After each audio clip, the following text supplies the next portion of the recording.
जो समाचारों विस्तारथी तो राज्यમાં કોરોનાના કેસમાં જોરદાર ઉછાળા સાથે 24,485 કેસ પર પહોંચી ગયો। આ સાથે જ રાજ્યમાં એક્ટિવ કેસનો આંકડો ફરીથી 1 લાખને પાર પહોંચી ગયો છે। 24 કલાકમાં 13 દર્દીના મોત થયા છે। અમદાવાદમાં સૌથી વધુ 9,957 કેસ નોંધાયા છે। સુરતમાં 3,709 કેસ, વડોદરામાં 3,194 કેસ, રાજકોટમાં 1,521, ભાવનગરમાં 587 કેસ, આણંદમાં 558 કેસ, गांधीनगर में 734 केस, जामनगर में 599, जूनागढ़ में 159 केस, वलसाड़ में 446 केस, भरूच में 408 केस, મહેસાણા में 354, कच्छ में 346 केस और मोरबी में 206 केस नोंधाया है।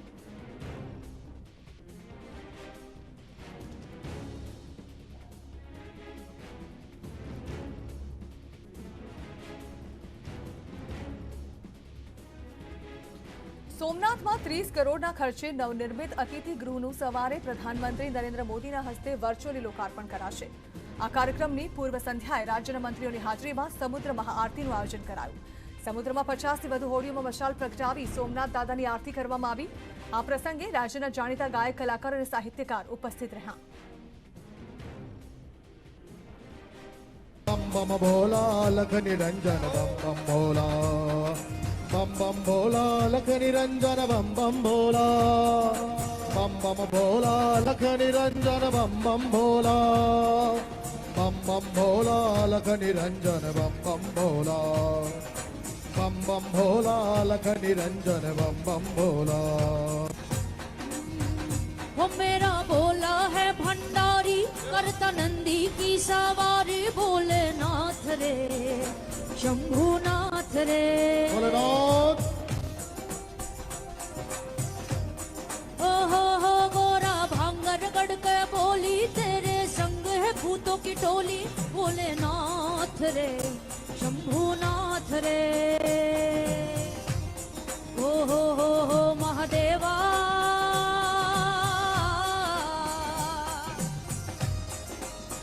ओ महादेवा तेरा महादेवा तेरा डम डम बजता जाए रे वो।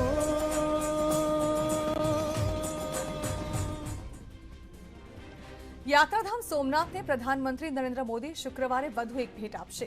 સોમનાથ ખાતે નિર્માણ પામેલા નવા સર્કિટ હાઉસનું સવારે 11 વાગે પ્રધાનમંત્રી લોકાર્પણ કરશે।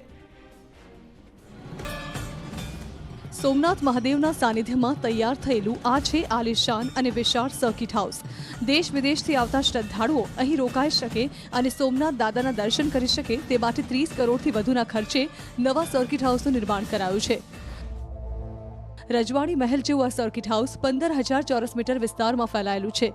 અદ્યતન સુવિધા સાથેના સર્કિટ હાઉસમાં 2 VVIP suite, 8 VVIP room, 8 VIP room, 24 deluxe room, kitchen, general, VIP dining, store room, conference room અને 200 લોકોને સમાવતા ઓડિટોરિયમ હોલની સુવિધા ઉપલબ્ધ છે। Front elevation, glass fibre, vitrified flooring, granite frame, UC Windows वगैरह इसमें शामिल है। और वाटर हार्वेस्टिंग, ट्री प्लांटेशन और अच्छा गार्डन और ब्यूटीफुल उसका लोकेशन है, उसके हिसाब से ये सुविधा गिर सोमनाथ को मिलने जा रही है। જૂનું સર્કિટ હાઉસ દૂર હોવાથી શ્રદ્ધાળુઓને પડતી અગવડતાઓ હવે દૂર થશે। પ્રધાનમંત્રી દિલ્હીથી વર્ચ્યુઅલી જોડાઈ નવા અતિથિ ગૃહનું ઈ લોકાર્પણ કરશે। મુખ્યમંત્રી ભૂપેન્દ્ર પટેલ ગાંધીનગરથી જોડાશે, જ્યારે રાજ્યના પ્રવાસન અને યાત્રાધામ મંત્રી પૂર્ણેશ મોદી સોમનાથ ખાતે ઉપસ્થિત રહેશે। દિનેશ સોલંકી, ન્યૂઝ 18 ગુજરાતી, સોમનાથ। ઇફકોના ચેરમેન બન્યા બાદ દિલીપ સંઘાણી અમદાવાદ પરત ફર્યા। ઇફકોના વાઇસ ચેરમેન તરીકે સંભાળતા હતા જવાબદારી। દેશની સર્વોચ્ચ સહકારી સંસ્થા એનસીયુઆઈના પણ પ્રમુખ છે સંઘાણી। કોરોના કાળમાં સામાજિક જવાબદારી પણ તેઓએ નિભાવી। સંઘાણીએ દાવો કર્યો છે કે જે ખાતર આયાત થતા હતા તેનું અહીં ઉત્પાદન કરીશું। વધુમાં તેમણે ઉમેર્યું કે ઇફકો માત્ર ખેડૂતો માટે કામ કરતી સંસ્થા નથી। કોરોના કાળમાં આ સંસ્થાએ ગરીબ લોકોને કીટ પહોંચાડી છે। સામાજિક સંસ્થાઓએ પણ મદદ કરી છે। ખેડૂતોના હિતમાં 400 કરોડનું નુકસાન કરીને પણ ખેડૂતોને ઓછા ભાવે ખાતર આપ્યું છે। રો મટીરિયલના ભાવ $300 હતા, જે આજે $900 કરતાં વધુ થયો હોવાનો દાવો સંઘાણીએ કર્યો। આવતા દિવસોમાં ઇફકોના માધ્યમથી 10 જેટલા નવા યુનિટો શરૂ કરશું। અને આજ દિવસ સુધી જે ખાતર આયાત કરતા હતા એના બદલે નેનો ટેકનોલોજીના આધારે નવા ટેકનોલોજી ખાતર બનાવીને વિદેશમાં નિકાસ કરીને દેશમાં ઊંડિયામાં રળી આપે એ દિશામાં ઇફકોની કામગીરી કરવા માટે અમારો ધ્યેય છે.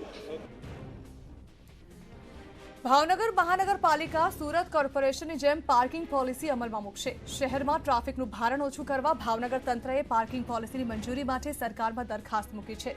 ઓન સ્ટ્રીટ અને ઓફ સ્ટ્રીટ પાર્કિંગના દર કલાકો મુજબ નિયત કરાયા છે. 2 વ્હીલર અને 4 વ્હીલર માટે સમય મુજબ અલગ અલગ પાર્કિંગ ચાર્જ નક્કી કરાયો છે. ભાવનગરમાં હાલમાં જે પાર્કિંગ પોલિસી અમલમાં છે તેનો અમલ તંત્ર નથી કરાવી શકતું. જોકે નવી પાર્કિંગ પોલિસીનો અમલ હાલ અધ્ધરતાળ હોવાથી આડેધડ વાહન પાર્કથી ટ્રાફિકની સમસ્યા ઉદ્ભવી છે. કોંગ્રેસે આક્ષેપ કરતા કહ્યું છે કે પાલિકા તંત્ર રૂપિયા કમાવાની લાલચમાં નવી પાર્કિંગ પોલિસી લાવી રહ્યું છે. સુરત મહાનગરપાલિકાનું ઇમ્પ્લિમેન્ટ કર્યું ત્યારબાદ રાજ્ય સરકારને સારી લાગતા પોલિસી બધા મહાનગરો માટે જરૂરી હોય તો ભાવનગર પણ આ માટે ઇમ્પ્લિમેન્ટ કરવા માટે અમે આખી પોલિસીની દરખાસ્ત કરી. તેમાં ₹1 લઈને ₹50 સુધીનો ચાર્જિસ છે. ચાર્જિસ છે એ કોઈ મહાનગર છે સેવા સદન છે, કોઈ કમાવાના ઉદ્દેશથી નથી હોતો, પરંતુ શહેરની અંદર ટ્રાફિકની વ્યવસ્થા જળવાય, રોડ ઉપર વાહનો પાર્કિંગ ન થાય, લોકોને અડચણ ન થાય અને જેમને વાહન છે એને ચાર્જ ભરવાનો રહે અને શહેર એક રહેવાલાયક અને ટ્રાફિક મુક્ત થાય અને ડિસિપ્લિન યુક્ત શહેર બને. આ ઉમદા ઉદ્દેશથી ટ્રાફિક પોલિસી અમે ભાવનગર મહાનગરમાં લાગુ પાડવા જઈ રહ્યા છીએ. ભાવનગર કોર્પોરેશન એટલે કે ભારતીય જનતા પાર્ટીના શાસકોએ રાજ્ય સરકારમાં દરખાસ્ત મોકલી છે કે પે પાર્કિંગ ભાવનગરમાં એટલા ઘણા એવા સ્થળો છે જ્યાં પે પાર્કિંગ કરી શકે. આજે આ બધાનું પેટ ભરાણું નથી. યુજીસ ચાર્જ કચરો નાખવા માટે પણ યુજીસ ચાર્જ લગાડ્યો. અન્ય ઘણી એવી બાબતો છે પૈસા લોકો પાસેથી ખંખેરવા. એક તો રોડના કામમાં ભ્રષ્ટાચાર કરવો. નવસારીની બિલીમોરા પાલિકાની દબાણની કામગીરીને લઈને સર્જાયો વિખવાદ. ગોહરબાગ વિસ્તારમાં નડતરરૂપ લારી ગલ્લાવાળાને હટાવવામાં આવ્યા. ગેરકાયદે બાંધકામ સામે આંખાડા કાન અને નાના ધંધેદારીઓ સામે લાલ આગ. ત્યારે પાલિકાની વાલા દવલાની નીતિ સામે સવાલો ઉઠી રહ્યા છે. કોરોનાની ત્રીજી લહેર વચ્ચે સુરતમાં કામ કરતા પરપ્રાંતિયો વતન તરફ જતા હોવાના સમાચાર સામે આવી રહ્યા છે. દરરોજ 2 ટ્રેન ભરીને શ્રમિકો પોતાના વતન તરફ પ્રયાણ કરતા હોવાની વાતો સામે આવતા ટેક્સટાઇલ ઉદ્યોગકારોનું કહેવું છે કે જાન્યુઆરી અને ફેબ્રુઆરી મહિનામાં શ્રમિકો લગ્ન પ્રસંગ અને હોળી ધૂળેટીના તહેવારને લઈને પોતાના વતન તરફ જઈ રહ્યા છે. જોકે કોરોનાની પહેલી લહેરમાં થયેલા કડવા અનુભવ બાદ કોઈપણ શ્રમિક પોતાના વતન નહીં જઈને સુરતમાં કામ કરી રોજીરોટી કમાવા અને વેક્સિન લઈને કામ કરવા સમજી ગયા છે. મોરબીના રાધનપુર તાલુકામાં રાતાવીરડા ગામના યુવા સરપંચે શક્તિ માતાના મંદિરે ટેક મૂકી પોતાનો પદભાર સંભાળ્યો. યુવા સરપંચ બાબુ ભરવાડ દ્વારા ગામના તમામ પાયાના કામને લઈ ગામને ડિજિટલ બનાવવું તેમજ ગામના લોકોની વ્યક્તિગત સમસ્યાના નિકાલ માટે ગ્રામ પંચાયત ખાતે ફરિયાદ બોક્સ મૂકવામાં આવશે, જેમાં ગામના લોકો તેમના પ્રશ્નો સરપંચને લખી રજૂઆત કરી શકશે. સાથે જ સમગ્ર મોરબી જિલ્લાની નિરાધાર દીકરીઓના લગ્નમાં થતો તમામ ખર્ચ સરપંચ દ્વારા ઉઠાવવામાં આવશે તેનું ગામના નવા સરપંચે જણાવ્યું હતું.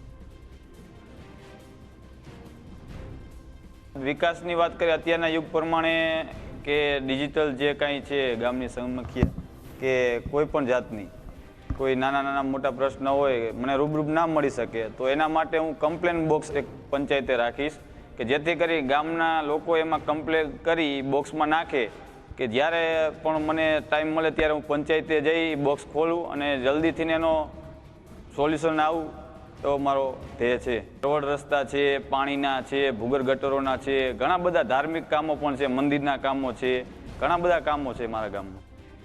3 દિવસ માવઠું અને ત્યારબાદ હાડ થીજવતી ઠંડીની થશે શરૂઆત. જોકે આગામી 3 દિવસ ખેડૂતો માટે મોટું સંકટ લઈને આવી શકે છે. કચ્છ ઉપરાંત સૌરાષ્ટ્રના જામનગર, દ્વારકા, મોરબી, પોરબંદર, અમરેલી, ગીર સોમનાથ તથા ભાવનગરમાં માવઠું પડી શકે છે. ઉત્તર ગુજરાતમાં બનાસકાંઠા, સાબરકાંઠા, પાટણ, મહેસાણામાં માવઠાની શક્યતા છે. તો આ તરફ નવસારી અને સુરતમાં પણ માવઠાની આશંકા છે. જો માવઠું થશે તો રવિ પાક પર અત્યંત વિપરીત અસર પણ થશે. જીરું, ધાણા, ઘઉં, બાજરી, મકાઈ, આંબા પરનો મોર ખરી જવાની ભીતિ છે. જો કે 22 જાન્યુઆરીથી ઠંડીનું પ્રમાણ વધશે. 5 ડિગ્રી સુધી तापमान घटाड़ो पण થઈ શકે છે. मोस्टली लाइट रेन रहेगा, कहीं कहीं जगह में मॉडरेट रेन भी हो सकती है. गुजरात रीजन में, सौराष्ट्र कच्छ में दोनों जगहों, दोनों सब डिवीजन में बारिश होने का संभावना है. और टेम्परेचर अगले 48 आवर्स के लिए टेम्परेचर मोस्टली राइजिंग ट्रेंड में रहेगा, बढ़ेगा। और 2 दिन का बाद 48 आवर्स का बाद यानी 22 तारीख नाइट से टेम्परेचर फॉल होने का संभावना है 3 से 5 डिग्री तक। કમોસમી વરસાદ ખેડૂતો માટે મોટી આફત બની ગઈ છે, કારણ કે ખરીફ સિઝનમાં અનાવૃષ્ટિ અને અતિવૃષ્ટિ બાદ હવે કસમયે થઈ રહેલું માવઠું ખેત ઉત્પાદન પર માઠી અસર ઉપજાવી શકે છે. વિભુ પટેલ, ન્યૂઝ 18 ગુજરાતી. તો આગળ જોઈશું અને સમાચારો તે પહેલા હાલ એક બ્રેક.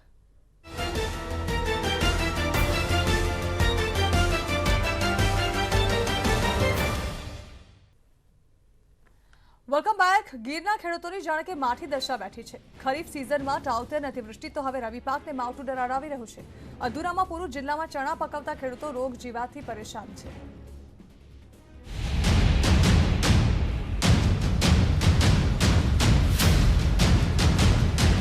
આ દ્રશ્યો ગીર સોમનાથ જિલ્લાના છે, જ્યાં 50,000 હેક્ટરમાં કરાયું છે ચણાનું વાવેતર.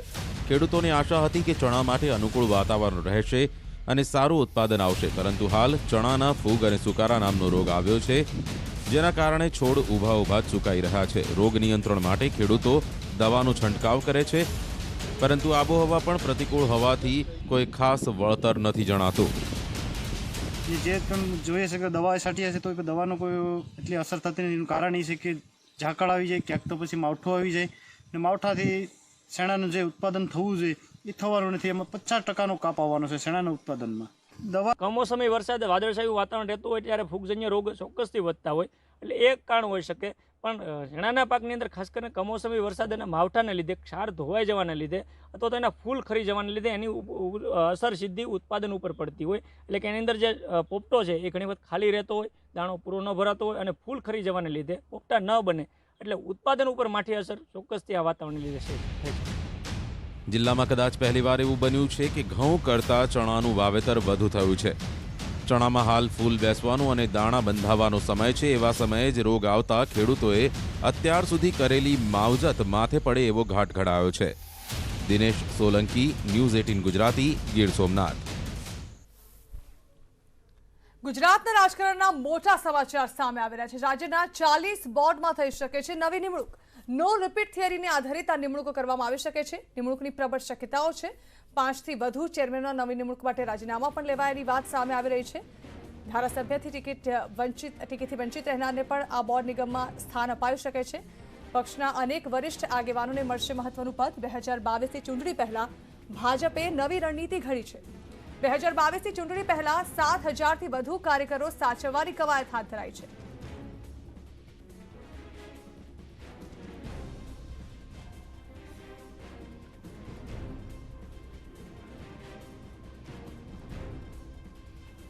રાજ્યમાં કોરોનાના વધતા કેસનું મુખ્ય કારણ હજુ પણ લોકોની બેદરકારી છે કે કેમ?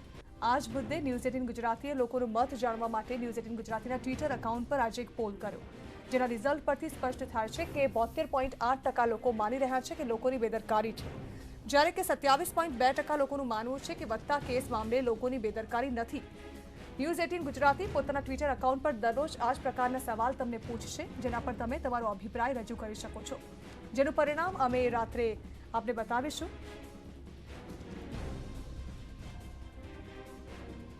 તો રાજ્યમાં દિવસે ને દિવસે કોરોનાની સ્થિતિ વધતી રહી છે અને કોરોના સંક્રમણને અટકાવવા ઘણા બધા નિયમો પણ લાદવામાં આવ્યા છે. જોકે હજુ કેટલાક નિયમોની જરૂરિયાત લાગી રહી છે કે કેમ તે અંગે અમે યુટ્યુબ પેજ પર જનતાને પ્રશ્ન કર્યો હતો કે રાજ્યમાં કોરોનાના કેસ 20,000ને પાર પહોંચી ગયા છે. વિદ્યાર્થીઓમાં પણ સંક્રમણ વધી રહ્યું છે, ત્યારે શું તમામ શાળા કોલેજના ઓફલાઈન વર્ગો ફરજિયાતપણે બંધ કરવાની જરૂર છે?